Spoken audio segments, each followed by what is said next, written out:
আপনারা হচ্ছে সব থেকে গুরুত্বপূর্ণ পার্ট ভারতীয় জনতা পার্টির।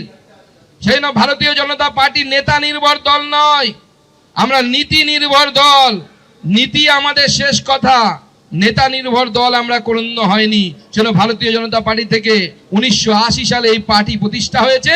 তার আগে জনসংঘ ছিল, সেই জনসংঘেরও শক্তিশালী ঘাঁটি ছিল এই বাঁকুড়া। বাঁকুড়া থেকে জনসংঘের প্রতিনিধি তৈরি হয়েছিল, আর সেই বাঁকুড়ার মাটিতে আজকে আমরা আছি। সেই বাঁকুড়ার মাটি বিজেপির শক্ত ঘাঁটি। হতে পারে আমরা লোকসভা হয়তো হেরে গেছি, আমি ভবিষ্যৎ করে বাণী করে যাচ্ছি, আগামী বিধানসভা নির্বাচনে বাঁকুড়ার সব সিটি শুধু জিতবো তা নয়, 29-এ তৃণমূল কংগ্রেসকে লোকসভা নির্বাচনে গোহারা হারাবো এই মাটি থেকে, সেই প্রতিজ্ঞা আমরা করে যাচ্ছি। লোকে বলবে দাদা তৃণমূলকে হারাবেন কেন? এই জন্য হারাবো যে এই বাঁকুড়ার মাটি এত পবিত্র মাটি, যে মাটিতে একদিন 1906 সালে রামকিঙ্কর বেজের মতো শিল্পী এই বাঁকুড়ার মাটিতে জন্মেছিল। আজকে সেই বাঁকুড়ার মাটি চোর, চোর, কানকাটা, তৃণমূল এগুলো ভর্তি হয়েছে। তৃণমূল এখন গ্রামে গ্রামে পাঁচালি শোনাচ্ছে। আমি ভাবলাম তালডাংরাতে যখন এসছি, এখানে শিল্প সংস্কৃতির শহর, আমরাও একটু পাঁচালি শুনব। কি শুনবেন? শোনো শোনো তালডাংরাবাসী শোনো দিয়া মন, শোনো শোনো তালডাংরাবাসী শোনো দিয়া মন, অরূপ আর শঙ্কুর চুরির কথা করিব বর্ণন। কি চেনেন তো এদের?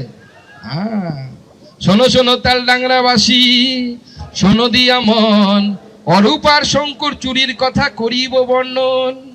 শিলাবতীর বালি খায় ভাগ নাহি দেয়, শিলাবতীর বালি খায় ভাগ নাহি দেয়, সেই দুঃখে ফাল্গুনী বাবু একা একা খায়।